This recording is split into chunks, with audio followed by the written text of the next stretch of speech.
I'm buying this car for my daughter's Christmas gift. They laughed until he paid cash. Snowflakes drifted lazily across the dealership lot as Daniel stepped out of his old, battered pickup truck. The paint had faded, the engine coughed each time it stopped, and the doors squeaked loudly whenever he opened them. But none of that mattered today. Today he was here for something far more important than pride. A Christmas gift for his daughter, Emily. Emily was 16, and life hadn't been easy on her. After losing her mother 2 years earlier, she had taken on responsibilities far beyond her age. She worked part-time at a bakery, took care of the house when Daniel worked double shifts, and never once complained. Daniel promised himself one thing: this Christmas she would smile again. He walked into the dealership with determined steps. The showroom glowed with bright lights reflecting off spotless cars. A group of young salesmen stood near the reception, laughing among themselves. When they saw Daniel's torn jacket and grease-stained boots, the smiles shifted into smirks. Sir," one of them said with forced politeness. "The used car lot is outside. These models are premium." Daniel pretended not to hear the condescending tone. "I'm looking for something safe and reliable for my daughter." The salesman chuckled under his breath. Sure, follow me." He led Daniel to a modest red sedan, the kind that felt perfect for a careful new driver. Daniel gently ran his hand along the hood, imagining Emily's face lighting up. "I'll take it," Daniel said quietly. The salesman blinked. "You want to take it? Sir, this is a newer model. Maybe you'd like to see something cheaper." "I said," Daniel repeated calmly, "I'll take it." The salesman exchanged a look with his colleagues across the room. Their laughter grew louder. Daniel heard one whisper, "He probably can't even afford the down payment." But Daniel stayed silent. He had saved for 2 years, working overtime, skipping meals, selling old tools, just to make this moment possible. He wasn't here for them. He was here for Emily. "All right then," the salesman said mockingly. "Let's run your credit." "No need," Daniel interrupted, reaching into his jacket. "I'm paying cash." The room went silent. The laughter died instantly. In that moment, no one was mocking him anymore. The laughter inside the dealership didn't stop after the salesman mocked the man for wanting to buy a car with cash. In fact, a couple of employees standing near the office glass started whispering and smirking. To them, he looked like just another middle-aged mechanic, oil stains on his sleeves, worn-out boots, and a face that showed years of hard work. They had already judged him without knowing anything about him, but the father ignored all of it. He walked to the side of the showroom where the exact car his daughter wanted.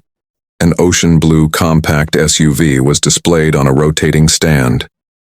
He gently ran his hand over the hood, imagining her reaction. Her voice echoed in his memory. "Dad, maybe one day, but it's too expensive." He smiled. Today is that day, he thought. The salesman finally approached him with a fake smile, trying to hide his annoyance. "Sir, look, we have cheaper cars. Maybe something more impractical." "What I want," the father said calmly, "is this one. My daughter deserves it." The salesman sighed dramatically, grabbed a clipboard and said, "Fine, let me just run some checks. You'll need financing." "That won't be necessary," the father interrupted. "Oh?" The salesman raised a brow. "I told you, I'm paying cash." The 2 young clerks standing nearby burst into soft laughter. One whispered, "Bro, he can't afford a tire from this place." Another added, "Watch him ask for a discount on a used model." Still, the father didn't react. Instead, he pulled out a sealed envelope from his jacket and placed it firmly on the salesman's desk. "Let's do the paperwork." The salesman rolled his eyes, opened the envelope, and froze. Inside were neatly stacked bundles of $100 bills, each banded and counted. The color drained from his face. He blinked twice, then whispered, "Sir, this is the full amount." The clerks who had been laughing stepped closer, confused. When they saw the money, their mouths fell open. One of them actually dropped the coffee cup in his hand, splashing it over his own shoes. Suddenly, the entire showroom went silent, but the father wasn't focused on any of them.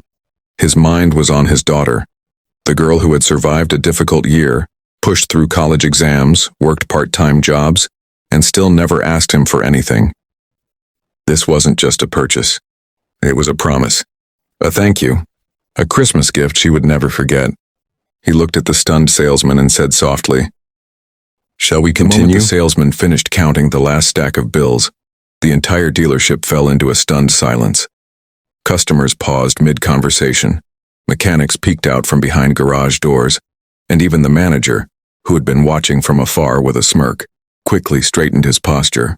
But the father didn't pay attention to any of them. He simply smiled and tapped the shiny hood of the car. "Please have it cleaned and ready by this evening. I want my daughter to see it under the Christmas lights." The salesman swallowed hard and nodded, suddenly far more respectful than before. "Yes, sir. Right away, sir." As the father walked outside, the cold winter wind brushed against his face. He tucked his receipt into his coat pocket, feeling warmth in his chest. Not from the weather, but from the excitement of imagining his daughter's reaction. Back inside, the staff began whispering among themselves. "Did you see that? He dropped cash like it was nothing. I thought he was just some broke old handyman. Man, we were so wrong." The arrogant trainee who had laughed the loudest earlier now stood red-faced, realizing how foolish he had been. Meanwhile, the manager rushed out the door, catching up to the father before he could step off the curb.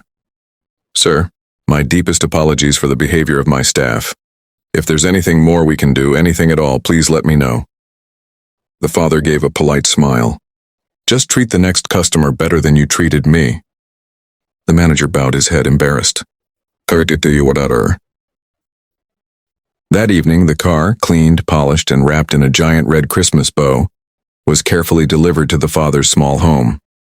The workers who brought it couldn't help but smile at the sight of his modest neighborhood. When his daughter stepped outside, still in her cozy Christmas sweater and fuzzy socks, her eyes widened.